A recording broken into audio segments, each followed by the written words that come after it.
GK with Prince YouTube channel में आपका स्वागत है। आज हम संविधान से संबंधित महत्वपूर्ण प्रश्नों को डिस्कस करेंगे जो कि सभी प्रतियोगी परीक्षाओं के लिए बेहद ही महत्वपूर्ण हैं।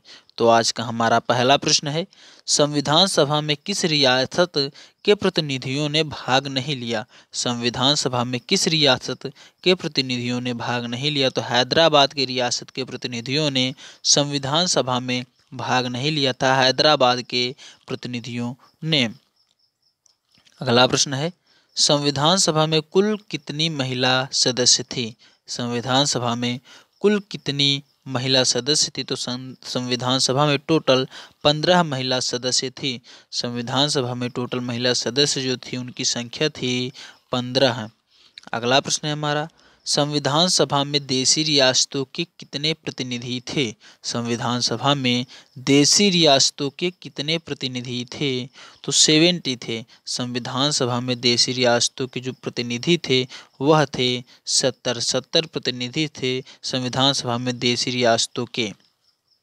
दोस्तों, यह सभी प्रश्न कॉम्पिटेटिव एग्जाम्स की दृष्टि से बेहद ही महत्वपूर्ण हैं। अगला प्रश्न है, संसद को संविधान संशोधन का अधिकार किस अनुच्छेद में है? संसद को संविधान में संशोधन करने का अधिकार किस अनुच्छेद में प्राप्त है?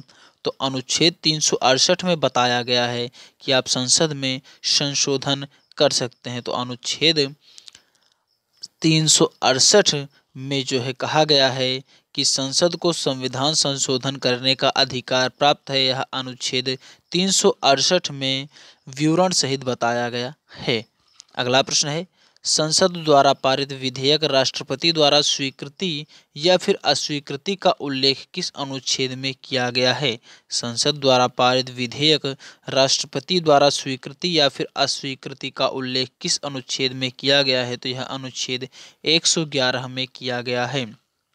अनुच्छेद 111 में कहा गया है कि संसद द्वारा कोई भी विधेयक अगर पारित किया जाता है तो वह बिना राष्ट्रपति के स्वीकृति के कानून नहीं बन सकता है। अनुच्छेद 111 में यह कहा गया है कि कोई भी विधेयक अगर संसद द्वारा पारित हो सकता है, यानी अगर लोकसभा और राज्यसभा दोनों सदनों से पास हो गया है लेकिन उस पर राष्ट्रपति ने अभी तक हस्ताक्षर नहीं किए हैं या राष्ट्रपति की स्वीकृति मंजूरी नहीं मिली है, तो वह कानून नहीं बनेगा। जब तक कोई भी विधेयक जब तक कानून नहीं बनेगा जब तक कि राष्ट्रपति उस पर अपने हस्ताक्षर नहीं करेगा, राष्ट्रपति उस पर अपनी स्वीकृति नहीं देगा, तब तक वह कानून नहीं बनेगा। यह अनुच्छेद 11 में बताया गया है।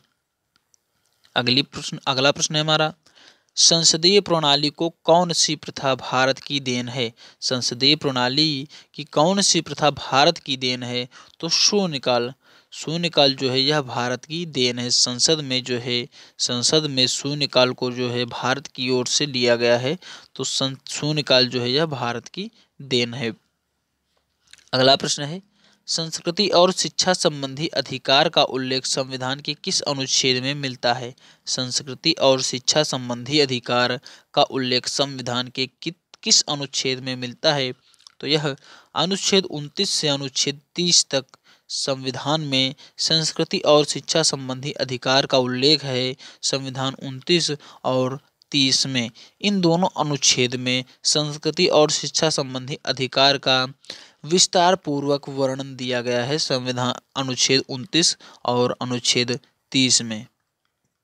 दोस्तों, यह सभी प्रश्न कॉम्पिटेटिव एग्जाम्स की दृष्टि से बेहद ही महत्वपूर्ण है। अगला प्रश्न है, 7वें वित्त आयोग की अवधि क्या थी? 7वें वित्त आयोग की अवधि क्या थी? तो यह थी 1979 से लेकर 1984 तक। 7वें वित्त आयोग की जो अवधि थी वह थी 1979 से लेकर 1984 तक।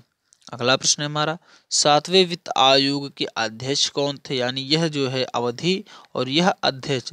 तो 7वें वित्त आयोग के जो अध्यक्ष थे यह थे JP सेल।